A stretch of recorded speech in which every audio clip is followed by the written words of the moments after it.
속보, 엔진 국산 디자인 공개. 미국 군사 전문가들이 조사를 요청했다. KF-21 엔진의 무서운 추력. KF-21 국산 엔진 24,000파운드 쿨 엔진충. 1958년 처음 비행한 F4 팬텀은 강자였다. 1960년대 베트남 전쟁 당시 미국 공군과 해군, 해병대에서 모두 사용했는데 공중전의 최강자로 꼽혔다. 엔진은 삼성정밀공업, 현 한화에어로스페이스, 이 맡았다. 당시만 하더라도 세계에서도 전례 없는 파격적인 생산이었다. 올해 F4 엔진 1만 대를 생산한 한화에어로스페이스 창원 공장을 찾았다. 한화에어로스페이스의 시작은 1977년 설립한 삼성정밀공업이다. 삼성테크인 주식회사, 한화테크인 사명 변경을 거쳐 2018년 지금의 한화에어로스페이스가 됐다. 공장 내부에 들어서자 한화를 상징하는 색인 주황색을 입은 건물이 눈에 들어왔다. 본관 1층에서는 엔진의 역사를 한눈에 볼 수 있다. 한화에어로스페이스는 방위사업체로 지정된 뒤 1979년 처음으로 공군 F4 전투기용 J79 엔진을 생산했다. 1982년 KF-5 제공호 전투기용 J85 엔진을 생산했다. 1995년 KF-16 전투기용 F100 엔진과 대형 헬기 UH-60, 블랙호크, T700 엔진. 2005년 F-15K 전투기용 F110 엔진. 2006년 TO-10 초음속 고등훈련기용 F404 엔진 등을 제조했다. 2022년에는 KF-21 보람의 전투기용 F414 엔진을 생산하기 시작했다. KF-21 보람의 전투기용 엔진은 제너럴 일렉트릭사가 개발했는데 한화에어로스페이스가 면허 생산을 한다. 스마트 팩토리 공장, 전시설 무인화, 관계자의 안내에 따라 스마트 팩토리 공장에 들어섰다. 입구 모니터를 통해 일일 생산 진행 현황을 한눈에 볼 수 있었다. 작업 중 4건, 대기 64, 완료 66. 이날 설비 종합 효율은 67.8%였다. 기계는 움직였지만 사람을 찾을 수 없었다. 전시설이 자동화였다. 복도에는 무인 운반차, AGV 들이 각종 부품을 싣고 바쁘게 움직였다. 2층 자재 창고에서 쇼핑하듯 부품을 꺼내 조립 장소까지 옮겼다. 조립 장소에서는 로봇팔이 부품을 들고 조립을 시작했다. 김경원 사업장장은 주중에는 근로자가 나와 로봇과 같이 일을 하지만 주말에는 로봇만 근무한다 면서 24시간 연중무휴 공장이 운영된다고 말했다. KF-21 동급 수준의 독자 엔진 개발 나서. 한화에어로스페이스는 앞으로 독자적으로 엔진을 개발하는 것이 목표다. 2030년 중후반까지 정부와 함께 KF-21 엔진과 동급 수준인 15,000파운드급 엔진 개발에 나설 계획이다. 쉽지는 않다. 대한민국 엔진 기술은 선진국 대비 70% 수준까지 높아졌지만 소재 기술은 40-50% 수준으로 앞으로 확보해야 할 기술이 적지 않다. 엔진 구성품은 니켈 등으로 구성된 초합금이다. 수천 도를 웃도는 엔진의 열을 버텨야 한다. 원자재 소재는 알고 있지만 비율과 공법은 비밀이다. 전투기 장착 엔진 개발 기술을 가진 선진국들은 미사일 기술 통제 체제 MTCR, 국제무기거래 규정 ITAR, 수출관리 규정 EO 등 각종 규제에 따라 엔진 관련 기술 이전과 수출을 엄격하게 통제하고 있다. 블레이드 등 핵심 기술 보유. 전투기 엔진 조립동에 간이 태국에 수출되는 TO-10 초음속 고등훈련기용 엔진 조립이 한창이었다. 엔진은 세워져 있었는데 가시가 돋아있는 듯 블레이드가 수백 개가 달려 있었다. 블레이드는 선풍기 날개와 같은 역할을 한다. 회전하면서 엔진에 산소를 공급한다. 블레이드가 많이 달릴수록 출력이 그만큼 큰 엔진이다. 공장 한쪽에는 문을 닫은 공정시설도 있었다. 비닉 사업으로 진행되는 미사일 엔진을 개발 중이어서 일반인들의 출입은 불가능했다.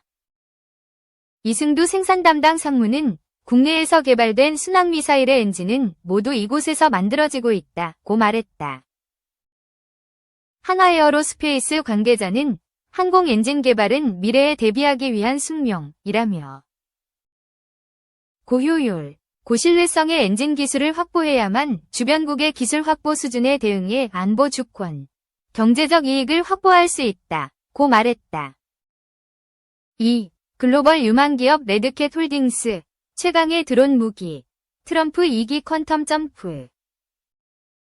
최근 우크라이나군이 러시아에 파병된 북한군을 군용 드론, 무인 항공기로 공격하는 영상이 공개되면서 드론이 미래 무인 전장 핵심 무기 체계로 떠오르고 있다.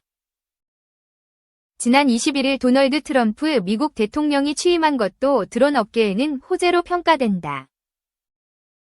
그가 취임 전부터 드론의 활용성을 강조한 데다 장남 도널드 트럼프 주니어는 지난해 11월 드론 기업 어뉴주얼 머신스 고문으로 참여한 영향이다.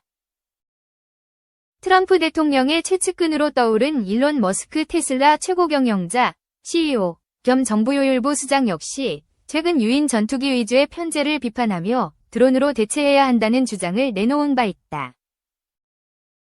미국 시장조사기관 마켓앤마켓은 글로벌 군용 드론 시장 규모가 2024년 기준 218억 1천만 달러, 약 30조 원에서 연평균 11.20%.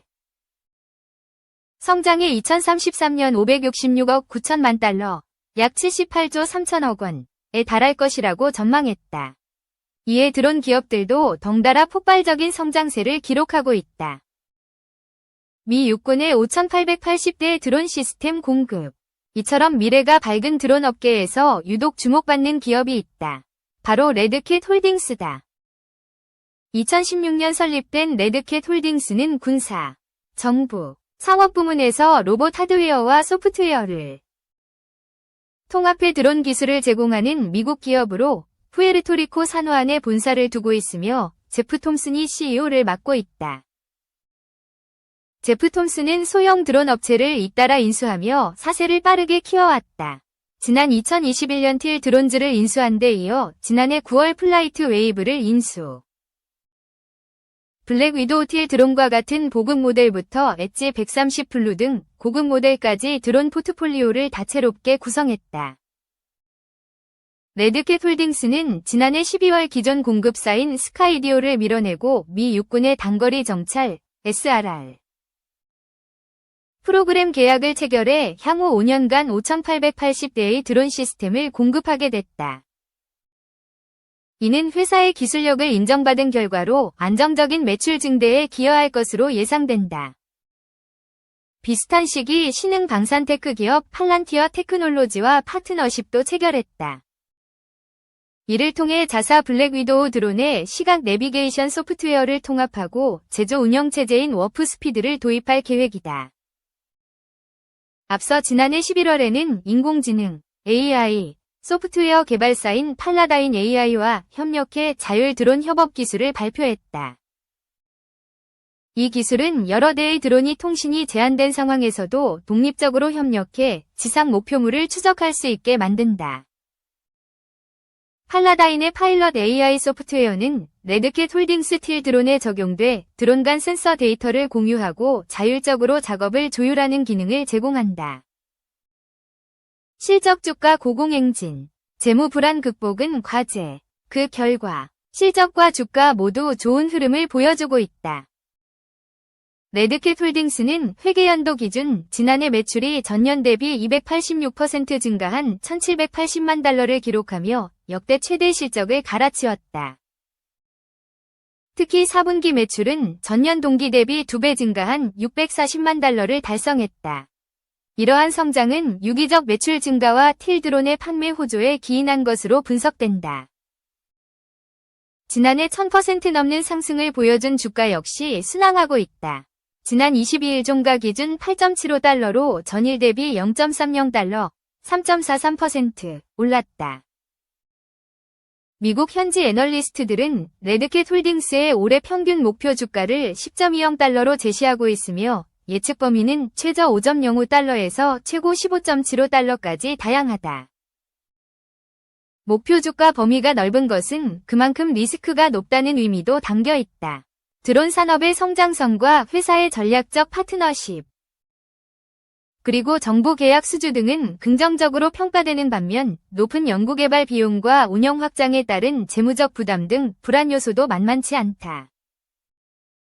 실제 지난해 3분기 기준 레드캣 홀딩스의 현금성 자산은 약 461만 달러로 투자 규모를 고려할 때 운영 자금이 부족하다는 지적을 받고 있다. 이를 보완하기 위해 최근 600만 달러 규모의 자금을 조달했지만 올해 실적 추이에 따라 추가적인 자본 조달이 필요해질 가능성이 있다.